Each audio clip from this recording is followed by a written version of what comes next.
Okey. Kita telah bincangkan sebelum ni sehingga topik energy transfer dan energy flow via food chain atau food chain lah. Okay, dan juga trophic level.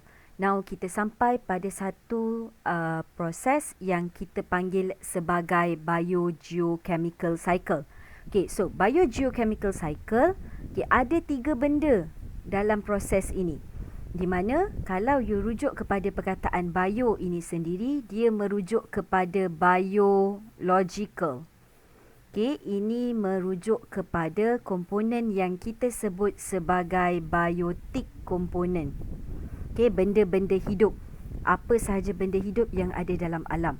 So, dalam kitaran ini ataupun cycle ini juga, dia melibatkan elemen geo. Di mana geo ini merujuk kepada elemen geological. Okey, yang terdiri daripada elemen-elemen yang ada dalam bumi kita ni lah. Okey, dalam bentuk inorganik. Dan semua ini dikira sebagai abiotic component. Benda yang bukan hidup. So, antara benda hidup, benda bukan hidup dan proses-proses ini semua akan melibatkan chemical reaction. Okey, akan ada pertukaran dari satu form kepada satu form lain. Okey, maknanya melibatkan chemical reaction, tindak balas kimia. Okey, dan semuanya ada dalam bentuk cycle, kitaran. So, ada 3 jenis cycle yang kita akan tengok sekejap lagi, iaitu carbon cycle, okay, nitrogen cycle dan juga phosphorus cycle. So, secara definition lengkap, apakah dia biogeochemical cycle? Dia adalah cycling movement of element. Apa contoh elemen-elemen ini? Sebenarnya dalam benda hidup, benda yang organik atau benda bukan hidup, ada beberapa elemen-elemen penting yang ada dalam badan kita. So, apa contoh elemen-elemen ini? Antaranya ialah karbon, unsur karbon yang wujud dalam badan kita, dalam karbohidrat, dalam protein, dalam kita punya lipid. Selain daripada itu adalah elemen hidrogen, oksigen, okay, nitrogen. Okay, ada juga elemen dalam kita punya nucleic acid yang kita sebut sebagai phosphorus. So, elemen-elemen ini semua akan berkitar. Okey, dalam bentuk yang asalnya dalam tanah, plant akan absorb melalui akar ataupun plant akan gunakan untuk buat fotosintesis, menjadi pertukaran daripada inorganik kepada bahan yang organik di dalam badan benda hidup. Okey, sebab tu kat sini dia bagi tahu cycling movement of element between living organism, benda hidup, okey, dengan dia non-living surrounding. Okey, persekitaran. So, ini yang kita akan lihat. Okey, dalam 3 example ini, yang pertama adalah carbon cycle. Carbon cycle ini lebih versatile. Okey, dia lebih general sebab proses-proses dia adalah proses-proses yang kita tahu. Okey, for example, okey, pada bila berceritakan tentang cycle ini, kita kena faham macam contoh carbon dioxide ini dia wujud dalam bentuk gaseous, dalam bentuk gas. Okey, di atmosphere, di udara. So, dalam cerita carbon cycle, we are going to discuss how this carbon dioxide is fixed by organism, digunakan, ataupun macam mana organism boleh menyumbang kepada penghasilan carbon dioxide. Okey, so itulah yang dinombor-nomborkan di dalam gambar rajah ini. Contohnya yang pertama, okey, prosesnya disebut sebagai fotosintesis. Okey, di mana fotosintesis ini bukan semua organism buat. Plant, autotroph akan fix carbon during photosynthesis. Maknanya, carbon dioxide dari atmosfer digunakan oleh tumbuhan untuk buat fotosintesis. So, dalam keadaan gaseous dekat atmosfer ni, dia inorganik. Okay, bila plant ambil, plant buat menjadi dia punya makanan, akhirnya menjadi dia punya badan, dia punya protein, dia punya karbohidrat dan sebagainya. So, dia menjadi organik di dalam struktur tumbuhan dalam plant. Okey, itu nombor 1. So, ini macam mana karbon digunakan. Okay, so madam tunjuklah makna yang kita dah cerita, kita gambarkan macam ni. Okay, next. Yang kedua ialah dissolve in water. Okay, bila kita sebut tentang dissolve in water, carbon dioxide ini boleh larut di dalam air. Sebab dalam air ada juga organism-organism, contohnya plant yang ada dalam air macam algae. Dia perlukan carbon dioxide untuk buat fotosintesis tadi. Tapi macam mana dia nak dapat carbon dioxide yang berada di udara? So maksudnya carbon dioxide ini akan dissolve dalam air dan dia akan wujud dalam dua bentuk, iaitu sama ada carbonate ion ataupun bicarbonate ion. Maknanya bila dia larut dan dia mengion, so carbon dioxide akan digunakan oleh algae ataupun apa sahaja tumbuhan ataupun organism yang undergo fotosintesis dalam air dalam bentuk carbonate ion ataupun bicarbonate ion. Dua bentuk lah, dia tak ambil dalam bentuk carbon dioxide. So inilah yang akan digunakan oleh algae ataupun organism ini untuk buat proses satu tadi. Alright, so seterusnya respiration.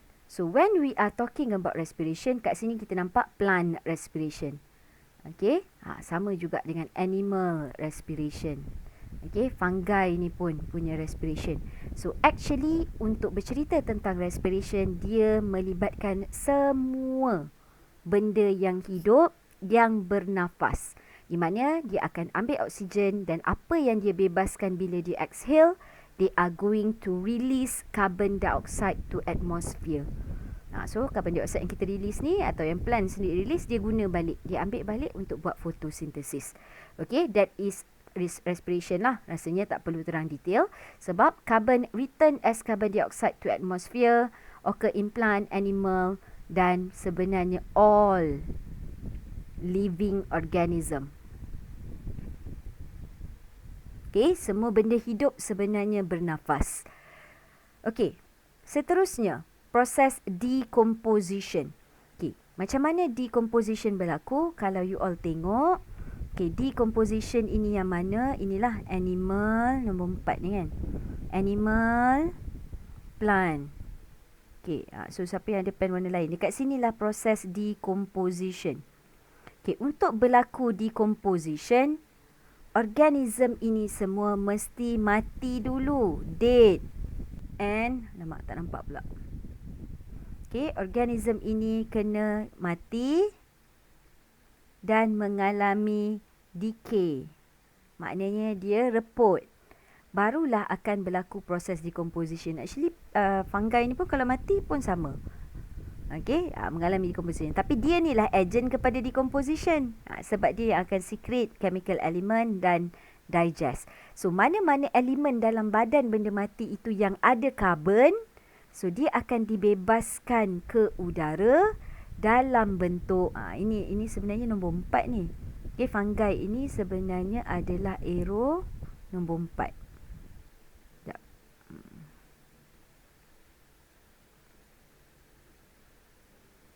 So this is number 4.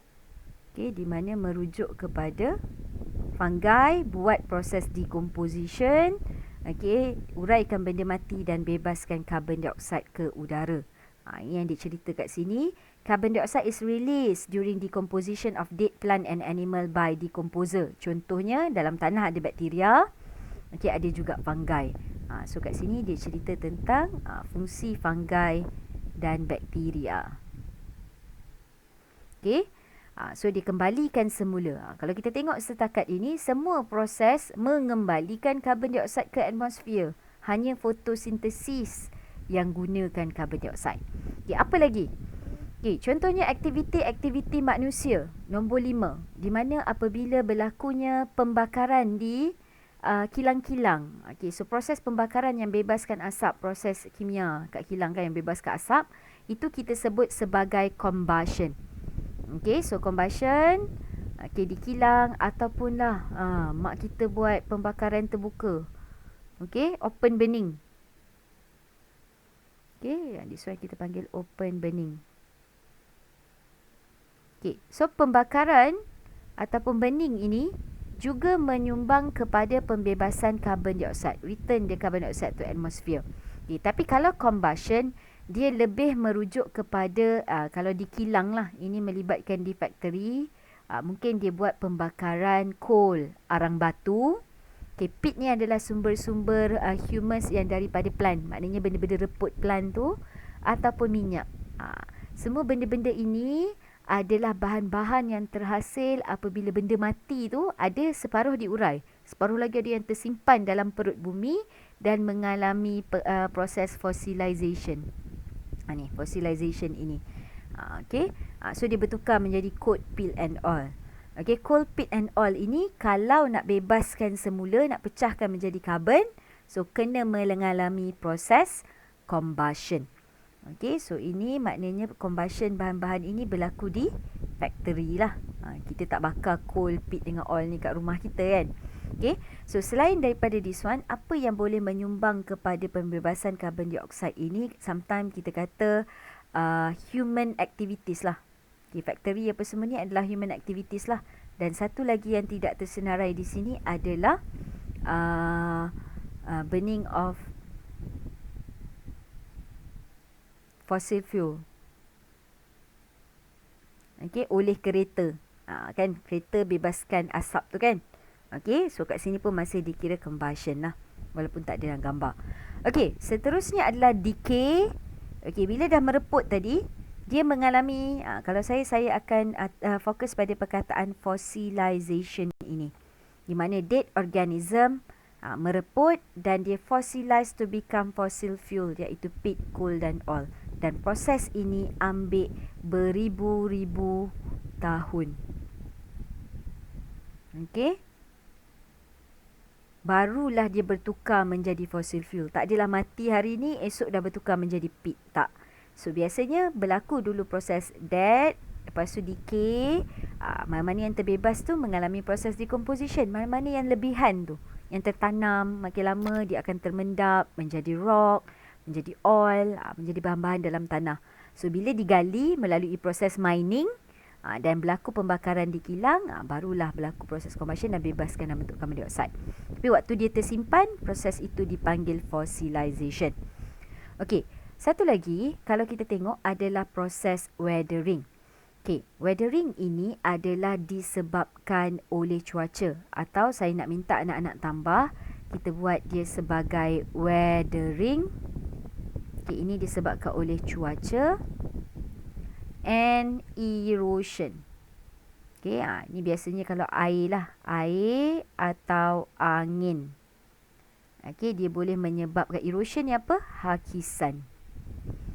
Okay, so macam contoh kawasan-kawasan berbukit, bukit-bukit batu kapur dan sebagainya. Itu yang limestone hill ataupun batu-batu yang ada di persekitaran kita yang mana dalam dia diperbuat daripada ada elemen C, kalsium.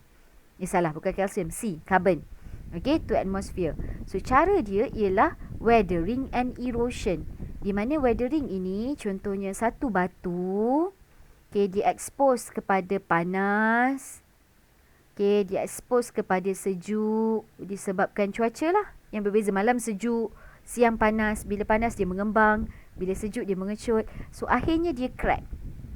Bila dia crack, pada waktu inilah dia boleh membebaskan pecah menjadi elemen yang lebih kecil, batu-batu yang lebih kecil. So dia akan bebaskan carbon dioxide. So proses pembebasan carbon dioxide melalui disebabkan oleh cuaca ini disebut sebagai weathering.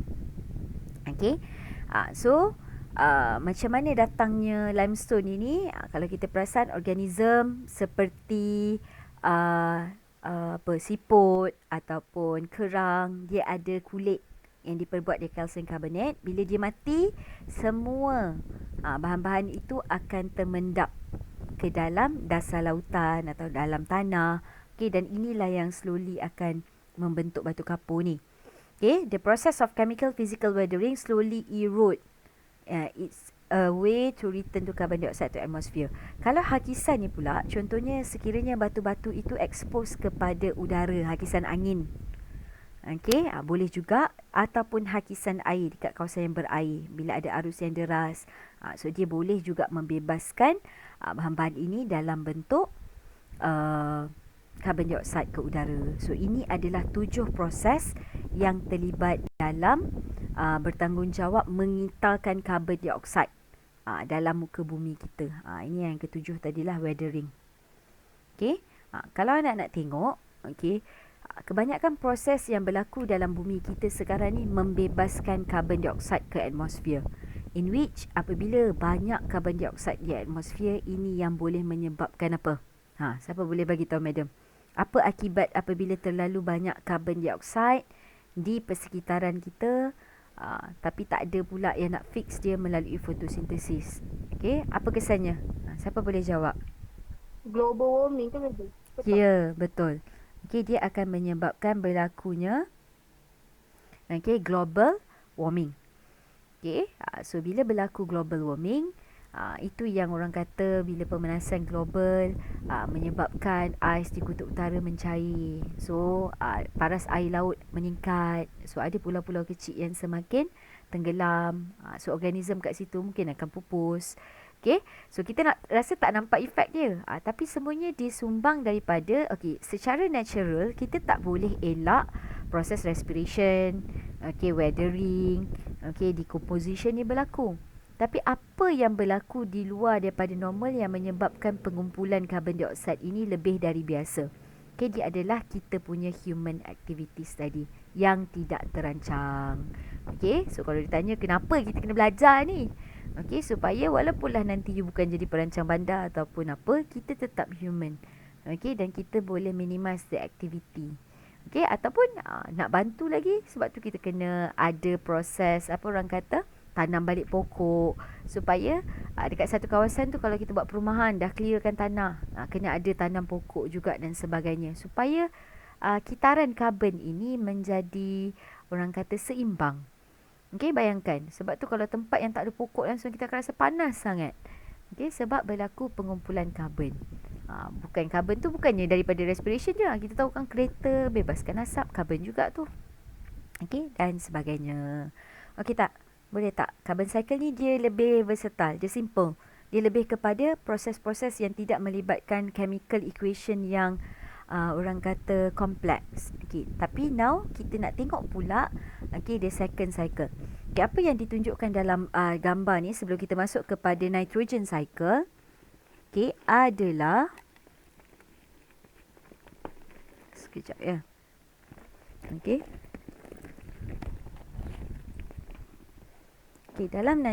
Dalam carbon cycle, gambar rajah ini adalah contoh gambar rajah yang keluar masa soalan final.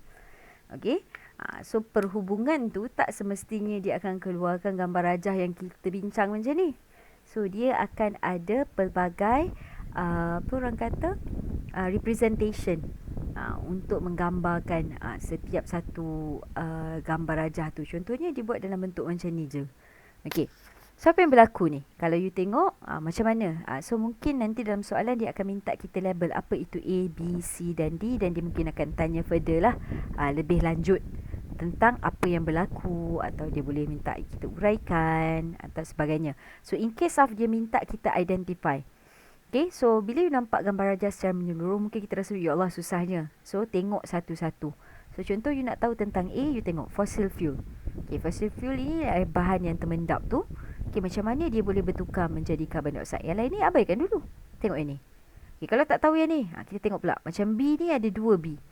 Karbon yang berada dalam animal, macam mana dia boleh pergi ke udara. Karbon yang ada dalam plant, kan karbon. Karbon ni maknanya dalam diri kita memanglah ada karbon. Dalam karbohidrat kita, dalam protein kita, semua ada C. So melalui apa cara kita bebaskan balik carbon dioxide? That's why it is respiration. Carbon dioxide di udara, macam mana dia boleh jadi karbon dan tumbuhan? That is photosynthesis. Tapi untuk D ini, saya suka untuk gunakan macam mana plant, pindahkan karbon dia kepada animal. Proses ini lagi tepat kita sebut sebagai assimilation. So tolong catat. Penggunaan lah.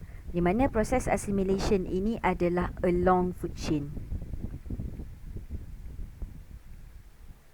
Sepanjang food chain itu Maknanya from plant dia punya apa orang kata producer dimakan oleh primary consumer dan dipindah-pindahkan tu. Macam tu caranya macam mana carbon element dipindahkan.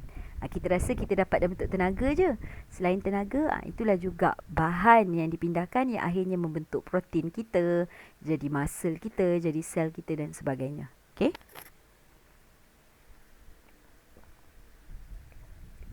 Alright. So, seterusnya kita akan pergi kepada nitrogen cycle. So, bila kita bercerita tentang nitrogen cycle ni dia tidak sesimpel carbon cycle. Sebab dia mesti ikut turutan. Okay, so carbon cycle ini bermula dengan carbon yang ada di persekitaran. Nitrogen yang ada di persekitaran. Di mana di persekitaran kita, kuantiti nitrogen ini adalah 78%. Tapi kenapa kena berlaku proses ini ikut turutan? Sebab nitrogen ini cannot be directly used by organism. Yang ni you kena catat lah sebab tak ada. So dari atmosfer ni, tak boleh terus digunakan oleh plant. Macam tadi direct dari carbon dioxide terus boleh buat fotosintesis. Plant perlukan dia. Kita perlukan juga N tu sebab nak bina protein kita. So gunanya nitrogen ini adalah to build up protein in living organism. Nota-nota ni you kena tulis.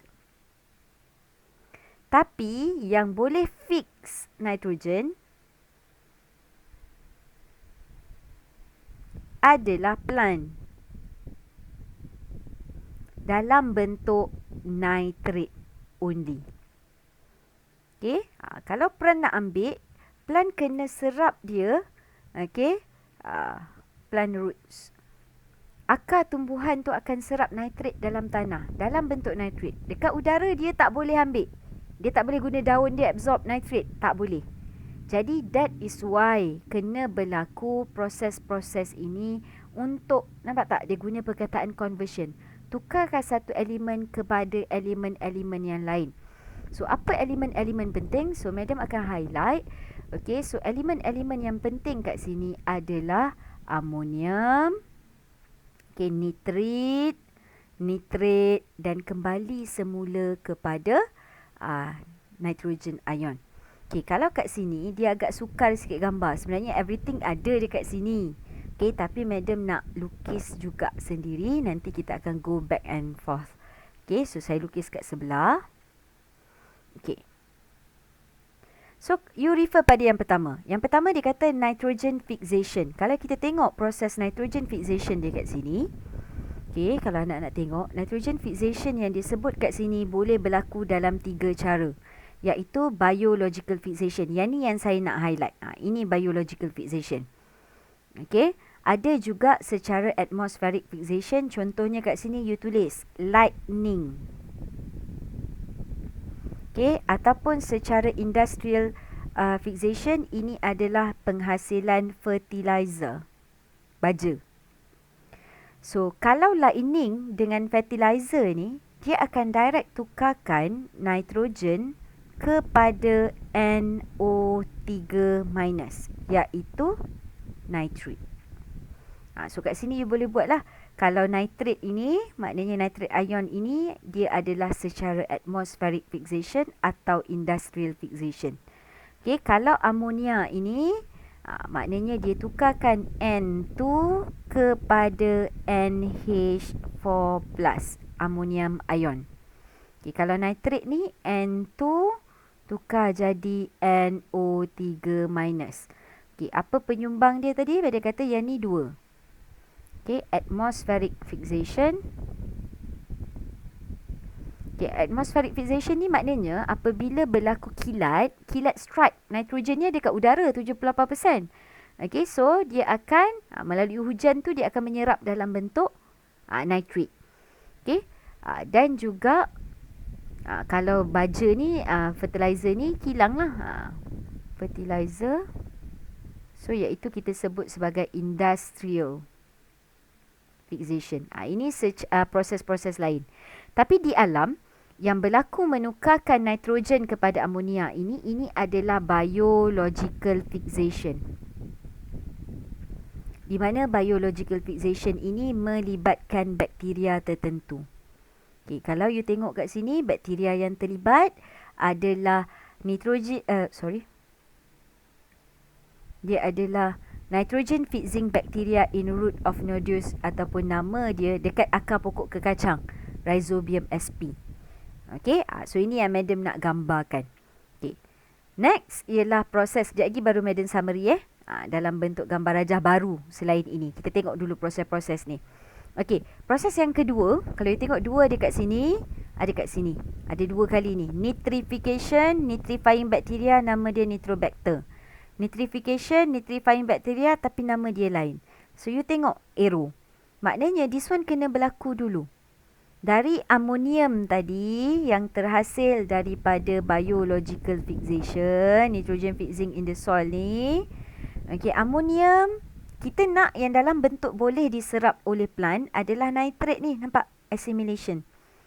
So, amonium perlu ditukarkan menjadi nitrate. Jadi, berlakulah proses nitrification. Pertama, di mana secara biological, NH4 plus tadi perlu ditukarkan dulu menjadi NO2 minus.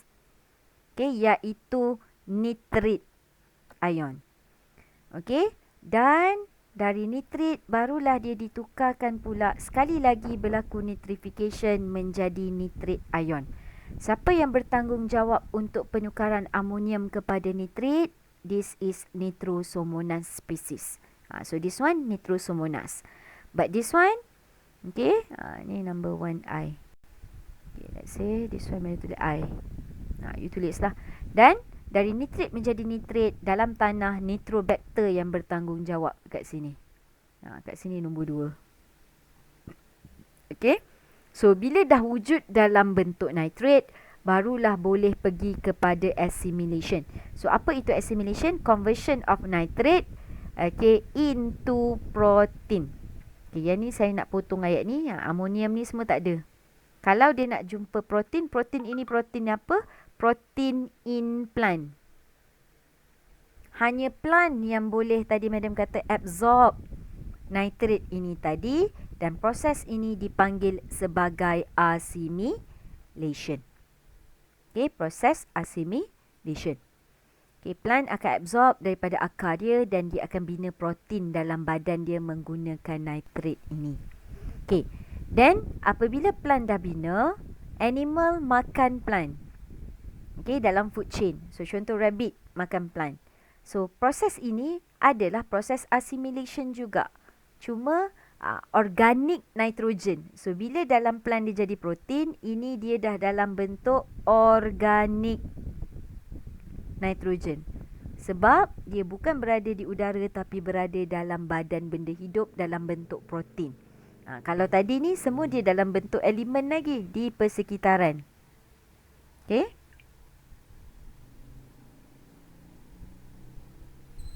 Alright.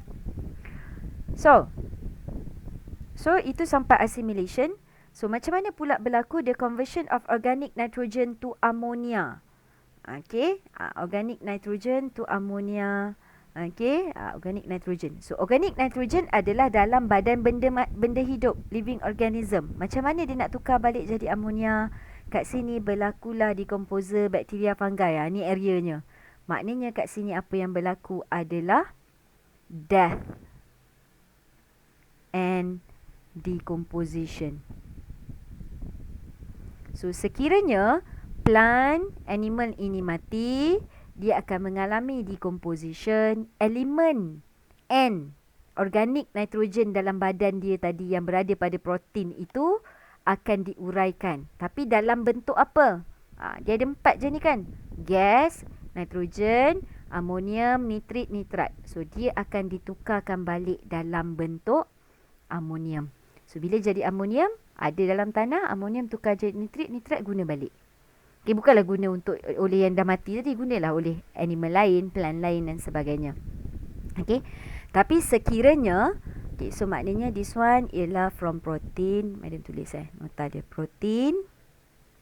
Di mana dalam protein ini ada organik nitrogen. Okay, akan tukar balik jadi NH4 plus amonium. Okay.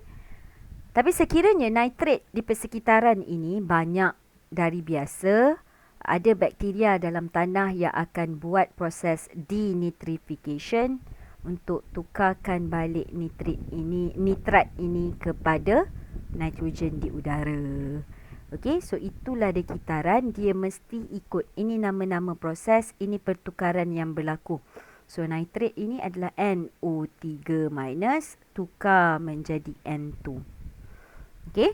So sebenarnya dia buat dalam bentuk simplification ini. Inilah turutan yang kena ikut. Kalau ikut 1 sampai 4 ini memang berturutan. Cuma daripada denitrification ini dia nak patah balik jadi nitrogen tadi. Okey. So kalau madam boleh summarykan balik, kita conteng balik. Kita buat gambar rajah kita. Okey. So yang pertama adalah N2. Nitrogen gas. Okay, madam tak cerita pasal yang atmosferik dengan kilang tadi sebab dia direct. Dari yang kilang, yang atmospheric lightning tu dia terus direct jadi nitrat dan boleh terus absorb. Ni kita cerita yang melibatkan ada organism-organism lain. Okey. So nitrogen ini akan fix by siapa? Yang kita kata nitrogen fixing bacteria. Okey, contoh dia yang ada dekat akar pokok kekacang. Rhizobium sp. So nitrogen ini akan ditukarkan menjadi apa? So dia akan ditukarkan menjadi elemen yang kita panggil sebagai NH4+, iaitu ammonium ion. Okey? Tapi kalau plant nak guna, plant kena tukarkan dalam bentuk NO3. Jadi, apa yang berlaku? Amonium ini perlu ditukarkan dulu kepada NO2 minus, iaitu nitrit ion, dan seterusnya kepada nitrit ion, iaitu NO3 minus. Okey. Proses ini tadi adalah proses pertama yang kita panggil nitrogen fixation. Okey, secara biological. Okey. Manakala apabila amonium ditukarkan menjadi nitrit, ini adalah proses kedua yang kita panggil nitrification. So, untuk nitrification yang pertama ini, yang bertanggungjawab adalah bakteria apa? Siapa boleh bagi tahu madam? Dalam gambar. Kalau amonium kepada nitrit,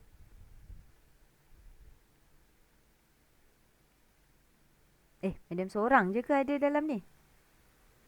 Nitrosomonas. Ya, Nitrosomonas sp. So bakteria inilah dalam tanah yang akan tukar ke amonium daripada yang bakteria pertama tadi tukarkan jadi amonium ni kepada nitrit. Dan kalau nitrification, nitrobacter. Ni dalam exam dia sukalah tanya ni, apa nama bakteria-bakteria. Tapi dua-dua ini adalah proses nitrification. Bila dah wujud dalam bentuk nitrit, barulah akar tumbuhan, plant, contohnya let's say lah kita kata apa, pokok apa-apalah ni. Akar dia akan serap nitrit ini tadi dan proses ini kita panggil sebagai assimilation. Bila dia ambil, plant akan ambil dan dia tukarkan menjadi organik nitrogen. iaitu protein lah dalam badan dia. Okey, tak muat. Okey, organik nitrogen ini contohnya adalah protein. Okey, so plant pula akan dimakan oleh, let's say, apa? Katalah kita buat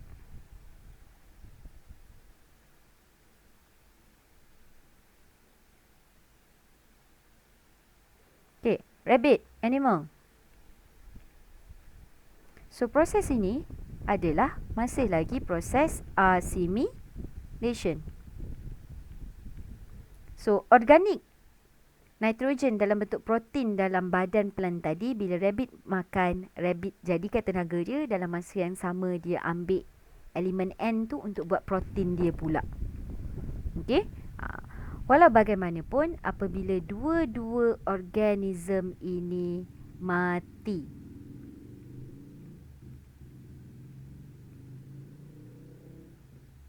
okey, dua-dua plant dan juga animal ini mati, okey, akan berlaku proses yang keempat iaitu ammonification. So, bila dia mati, dia diuraikan oleh benda mati. Benda mati diuraikan oleh fungi dan juga decomposing bakteria. So, elemen organik tadi akan berpindah menjadi... Sekejap, buruk sangat kat sini.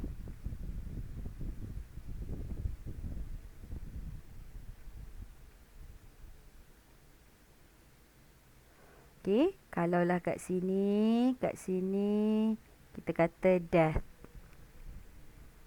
and decay. So, dia akan pergi kepada sini dan ini adalah proses keempat, kita panggil sebagai ammonification. Apa dia ammonification? Di mana organik nitrogen tadi yang ada dalam protein-protein animal yang dah mati tadi diuraikan semula menjadi amonium. Okey, so dari amonium ini dia tukarlah balik untuk digunakan oleh tumbuhan lain, animal lain. Tapi sekiranya nitrit ini ada banyak di dalam tanah, dia boleh ditukarkan balik menjadi nitrogen gas oleh sejenis bakteria melalui proses yang kita panggil denitrification. Okay, siapa bakteria yang bertanggungjawab untuk tukarkan nitrit yang berlebihan ini kepada nitrogen gas? Dia adalah siapa?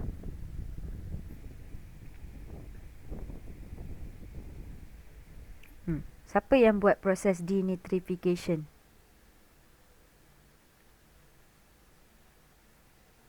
Pseudomonas. Betul. Okey.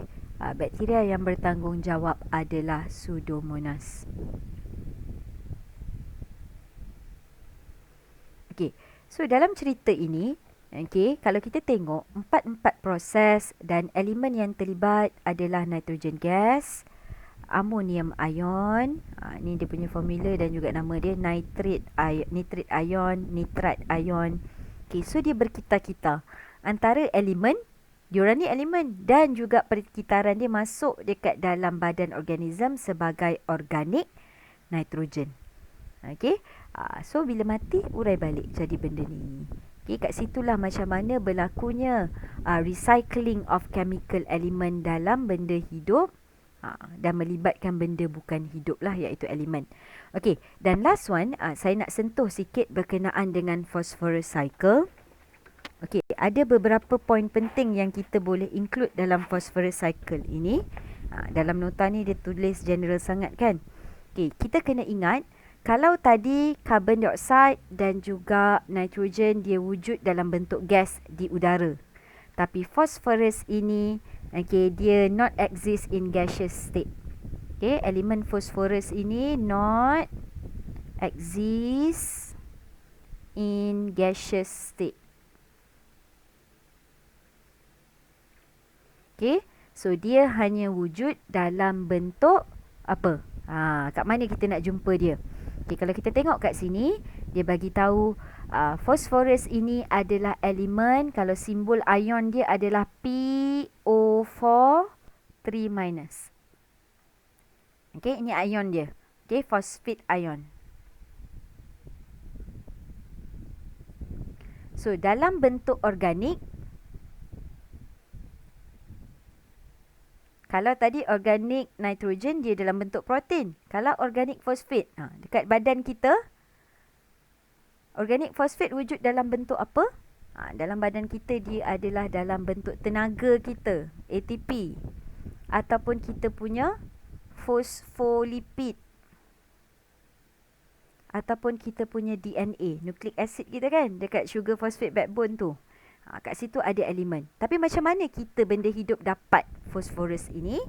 Okey, so fosforus ini wujud dalam batu. Batu-batu. Okey, so apabila batu yang kita cerita tadi yang bebaskan karbon dioksida, batu yang elemen dia diperbuat oleh kalsium karbonat ke yang ada karbonat tu. Okey, tapi kalau batu tu elemen dia ada fosfat.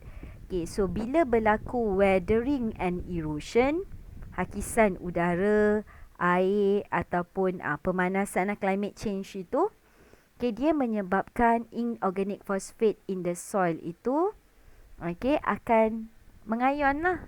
Dia ada dekat dalam tanah. So, apa yang akan berlaku? Kat sini you boleh take note apa yang berlaku apabila ada phosphate ini dalam tanah.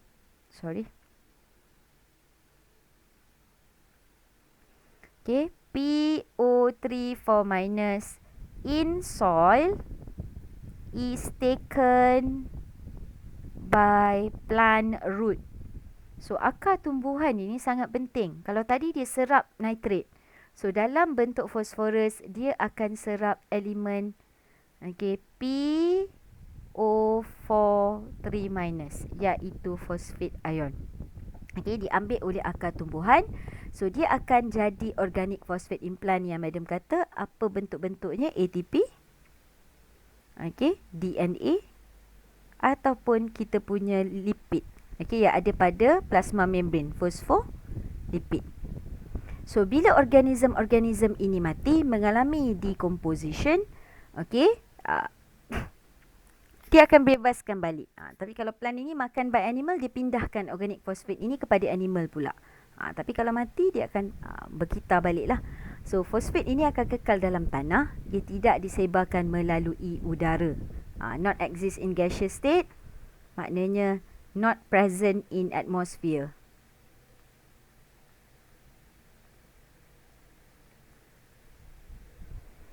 Okay.